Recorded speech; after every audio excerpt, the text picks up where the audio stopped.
오늘 이 시간에 전가할 말씀의 제목은 그리스도인이 가진 세 가지 권세라는 제목으로 말씀을 전가하겠습니다.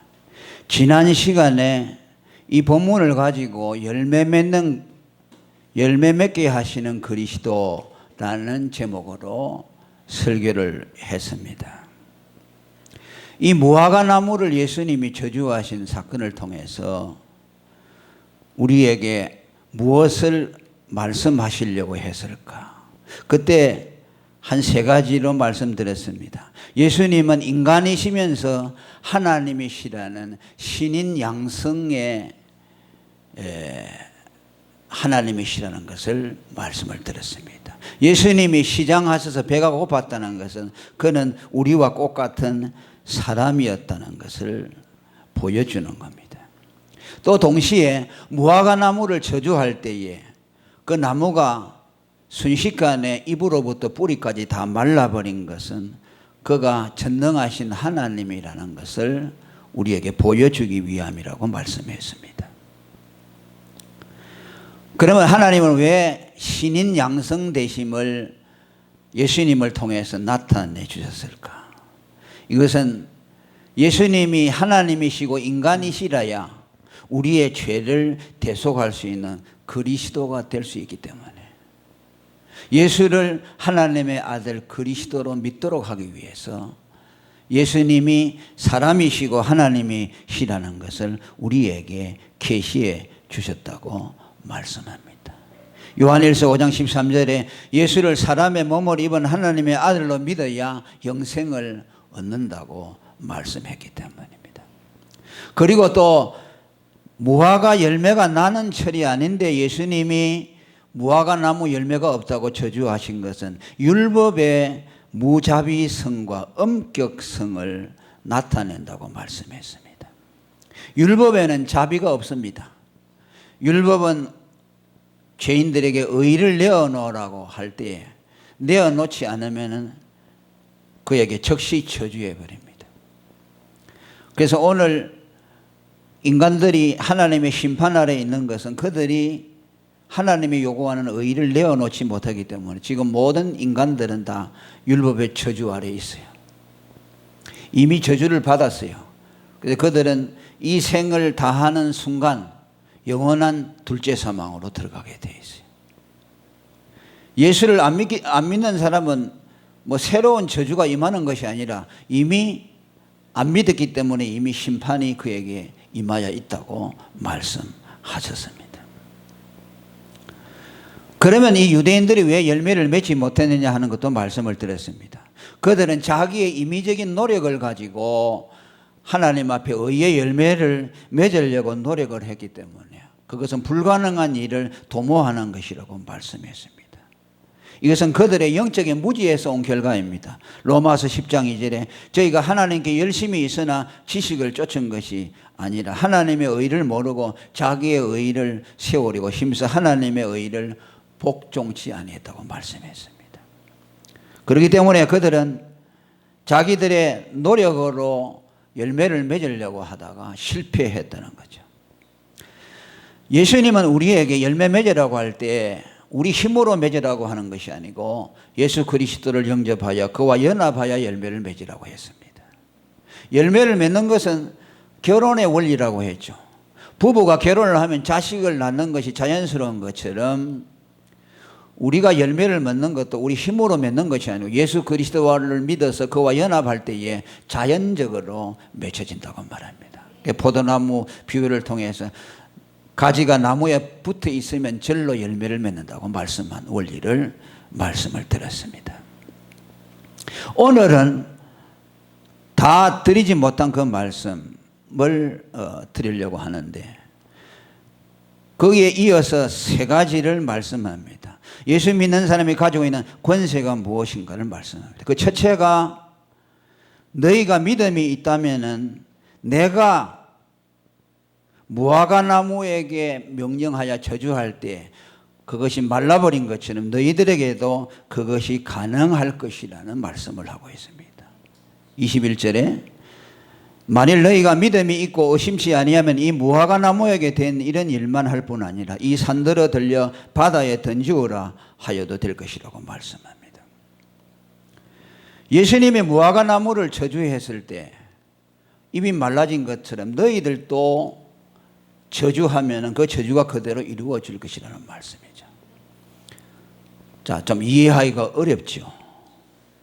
왜 예수님이 우리에게 그런 저주의 권세를 주셨을까? 별로 좋지 않잖아요.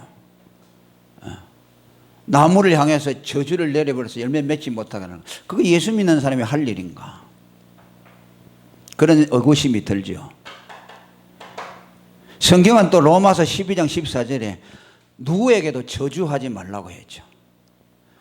원수들이 너희를 핍박할 때도 그들처럼 그들에게 대항해서 저주하지 말고 오히려 복을 빌라고 말씀했습니다. 그러니까 우리 예수 믿는 사람의 삶의 방식은 저주가 아니고 축복이죠. 어떤 사람이 우리에게 대해서 악을 행한다 하더라도 우리는 함께 그들을 대적하지 말라고 했습니다. 원수 갚는 것이 내게 있다고 말씀했죠. 그러면 오늘 이 말씀은 무엇을 말씀하는 것일까? 열매와 관련이 되어 있지요. 자, 이것은 독자적인 저주의 권세를 주신다는 말씀이 아니고 축복과 구원에 따르는 권세를 말씀합니다. 구원에 따르는 부가적인 권세를 말씀합니다. 무슨 말씀입니까? 예수님이 무화과 나무가 열매가 없다고 저주한 것은 열매 없는 유대인들을 향해서 저주한 것이라고 설명을 했습니다. 그러면 예수님은 유대인들이 열매가 없었을 때 그냥 저주해버렸습니까?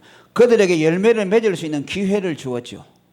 그리스도를 보내서 그를 영접하여 그와 연합함으로 의의 열매를 맺도록 기회를 주었습니다. 그러나 그들은 그 기회를 발로 차버림으로 열매 맺을 수 있는 기회를 스스로 포기했습니다. 무화과 나무 열매를 저주한 것은 그 전에 열매 맺을 수 있는 기회를 먼저 주셨다는 것이 여기는 생략이 되어 있죠. 예수님이 무화과 나무를 저주하신 것은 유대인들에게 그리스도를 보내주어서 그를 믿고 열매를 맺을 수 있는 기회를 줬는데 그들이 그것을 거부했기 때문에 저주를 했다는 말씀이죠. 이와 같은 권세를 하나님이 우리에게도 주셨다는 말씀입니다. 무슨 말씀입니까? 하나님은 우리 예수 믿는 사람에게 축복의 권세를 주셨습니다. 할렐루야. 다른 사람을 축복하고 구원할 수 있는 권세를 주셨습니다. 세상 사람들이 열매 맺을 수 있도록 우리에게 복음을 주어서 다른 사람을 구원할 수 있는 권세를 주셨습니다.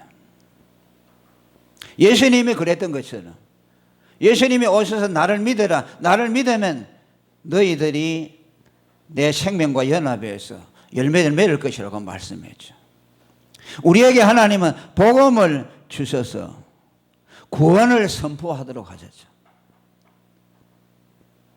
그 구원의 선포를 그들이 받아들이지 않을 때에 거기에 따르는 하나님의 저주를 말씀하신 겁니다.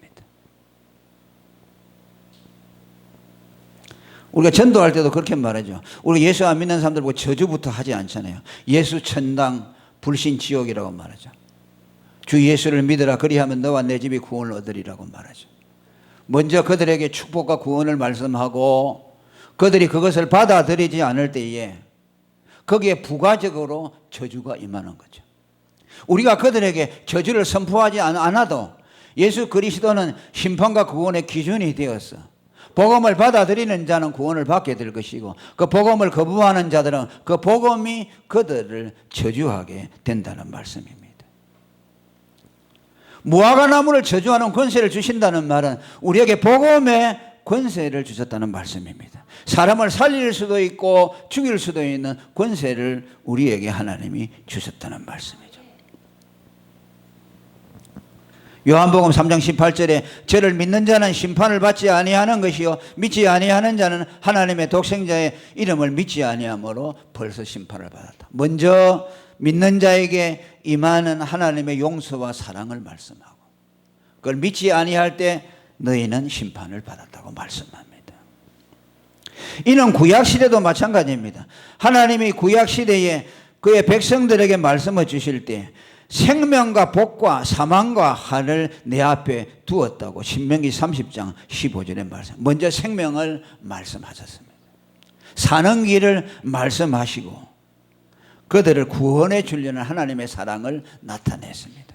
그러나 그들이 그것을 거부함으로 그들이 스스로 저주와 사망을 자처하게 되었습니다. 왜냐하니까 하나님은 악인도 회개하고 구원받기를 원하십니다. 에스겔 33장 11절에 악인도 그 악으로 멸망당하는 것을 원치 아니하고 그가 회개하여 다시 살기를 원한다고 우리에게 말씀해 주셨습니다. 그 다음에 두 번째로 21절 하반절에 보면은 만일 너희가 믿음이 있고 의심치 아니하면 이 무화과 나무에게 된 이런 일만 할 뿐 아니라 이 산들을 들려 바다에 던지우라 하여도 될 것이라고 말씀합니다. 무화과 나무를 저주하는 일은 조금 전에 말씀드렸고, 또 한 가지 더 할 수 있는 일이 뭐예요? 산을 향하여 바다에 던지우라 하여도 그대로 된다고 말씀했습니다. 자, 이것은 문자적으로 해석하는 사람들이 있지요. 예수님이 베드로가 물 위로 걸었다고 하니까 자기도 한강에 가서 물 위로 걷다가 빠진 사람들이 많죠.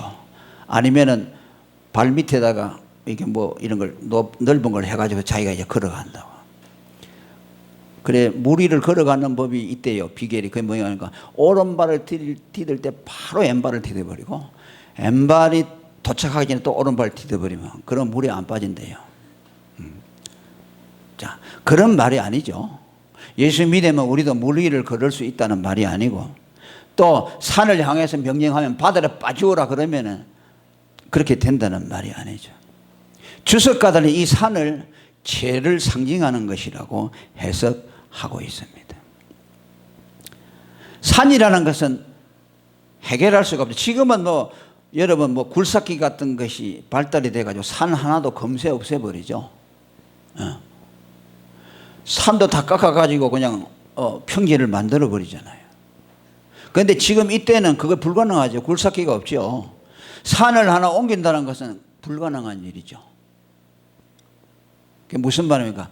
죄라는 것은 인간의 힘으로 해결할 수 없다. 산을 바다에 빠뜨린다는 것은 죄를 해결한다는 것이죠. 물에다가 수장시켜 버린다는 뜻이요.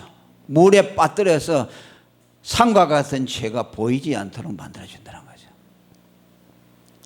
너희가 믿음이 있다면은 이 일이 너희들에게 가능하다는 말씀입니다. 할렐루야. 이것은 오늘 우리에게 죄를 해결할 수 있는, 다른 사람의 죄를 사할 수 있는 권세를 우리에게 하나님이 주셨다는 것을 말씀합니다. 비슷한 말씀이 누가복음 17장 6절에도 나옵니다. 너희에게 계자씨만한 믿음이 있다면 이 뽕나무들어 뿌리가 뽑혀 바다에 심기오라 하여도 그것이 너희에게 순종하였으리라. 여기 뽕나무도 죄를 상징한다고 그렇게 해석합니다. 너희에게 믿음이 있으면 무슨 말입니까? 너희가 예수를 하나님의 아들 그리스도로 믿는 믿음이 있으면 다른 사람들의 죄를 해결해 줄 수 있는 권세를 가지고 있다는 말씀이에요. 아멘. 대단한 능력이죠. 산을 물에 빠뜨리는 것보다 더 큰 능력이요, 뽕나무를 바다에 던지우라 하는 것보다 더 큰 능력입니다. 하나님은 우리의 죄를 완전하게 해결해 주신다는 말씀이에요. 세례가 뭐입니까? 우리가 죄의 몸이 물속에 수장되어서 완전히 해결됐다는 뜻이죠. 물속에 빠뜨린다는 것은 완전히 없애버린다는 뜻이죠. 너희가 다른 사람의 죄를 그렇게 완전하게 해결해 줄 수 있다는 말씀이죠. 너희에게 믿음이 있다면 예수가 하나님의 아들 그리스도, 그분이 우리의 죄를 위해 십자가에 죽으신 하나님의 아들이라는 확실한 믿음이 있다면 그 믿음과 그 복음을 가지고 다른 사람들을 죄에서 건져낼 수가 있다. 다른 사람의 죄를 사할 수 있는 권세가 너희들에게 있다는 말씀이죠. 실제적인 권세죠. 하나님이 우리에게 주신 권세예요. 대단한 권세 아닙니까? 예수가 우리 죄를 해결해 주시는 하나님의 아들 그리스도라는 믿음이 있으면 내가 그것을 먼저 믿게 될 것이고, 죄를 해결하지 못한 다른 사람들에게 이 죄를 해결해 주는 권세이신 복음을 선포하는 것을 통해서 그 사람이 그 복음을 믿는 순간에 그에게 있는 죄가 바다에 던지우는 것처럼 해결을 받게 된다는 말씀이에요. 이것은 요한복음 20장 22절에 제가 숱하게 말씀드렸죠. 예수님이 부활하신 이후에 성령을 제자들에게 부어주시면서 숨을 내쉬며 가라사대 성령을 받으라. 너희가 네 죄든지 사하면 사하여질 것이요 네 죄든지 그대로 두면 그대로 있으리라. 너희에게 준 복음의 권세를 가지고 사람들에게 선포하는 것은 사람들의 죄를 사하는 일을 하는 것이다. 그 복음을 듣고 그들이 믿으면 그들은 용서받을 것이다. 그 뭐 우리가 신부들처럼 고해성사를 받아가지고 그 사람의 죄를 고백을 듣고 이제 내가 너의 죄를 용서해 준다 이런 것이 아니죠. 그러니까 이 말씀을 로마 천주교에서는 곡해가지고 신부가 죄를 사할 수 있는 권세가 있다 그러죠. 그 말이 아니죠. 죄는 누가 사합니까? 예수님만이 사합니다. 신부가 사할 수 없어요. 예수 믿는 사람, 예수 믿고 성령을 받은 사람은 모두 사람들의 죄를 사할 수 있는 권세를 가지고 있어요. 무엇을 통해서? 복음을 통해서.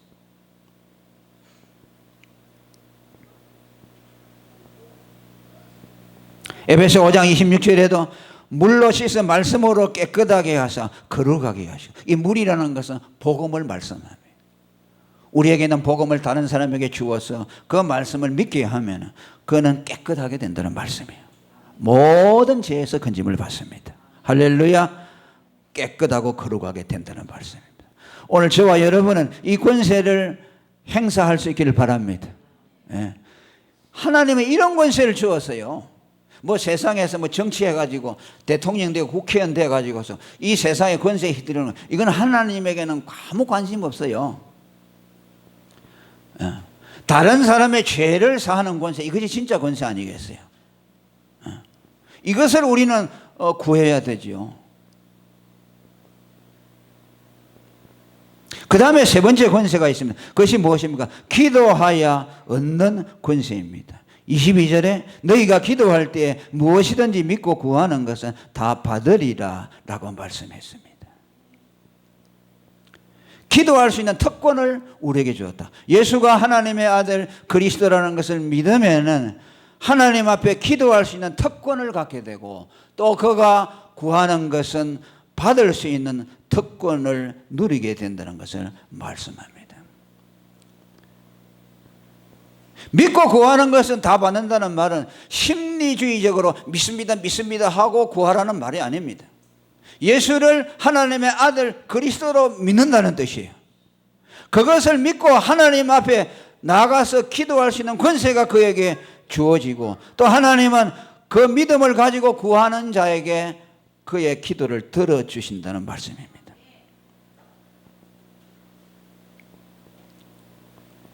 무엇이든지 믿고 구한다는 말은 우리가 무엇이든지 하나님 앞에 구하는데 제한이 없다는 뜻이에요. 제한 없이 예수를 하나님의 아들 그리스도로 믿고 기도하는 사람은 제한 없이 한다. 네가 죄사함을 받기를 원하느냐? 예수를 하나님의 아들 그리스도 믿고 죄사함을 구하면 죄사함을 줄 것이다. 네가 병이 들었느냐? 예수를 하나님의 아들 그리스도로 믿고 기도하면 병고침을 줄 것이다. 네 인생에 즐거움이 있느냐? 예수를 하나님의 아들 그리스도로 믿고 기도하면 그 문제를 해결해 줄 것이다. 기도하고 구하는데 제한 없이 하라는 말씀이에요. 우리는 다른 말씀과 매치를 잘 이루어야 됩니다. 야고보서에 뭐라고 했습니까? 또 거기는 반대되는 말씀을 하고 있죠. 정욕으로 구하려고 잘못 구하는 것은요, 정욕으로 쓰려고 잘못 구하면 하나님이 안 들어준다 그랬죠. 그러니까 이것은 우리가 구하는 모든 것을 다 들어준다는 말이 아니고 우리가 구하는 것에 제한이 없도록 해주신다는 말씀이에요. 그러니까 이 말씀을 구분할 줄 알아야 돼요. 우리가 기도한다고 다 받는 건 아니죠. 그건 하나님의 뜻에 맡겨야 되죠. 그러나 하나님 앞에 기도할 수 있는 특권은 가지고 있어요.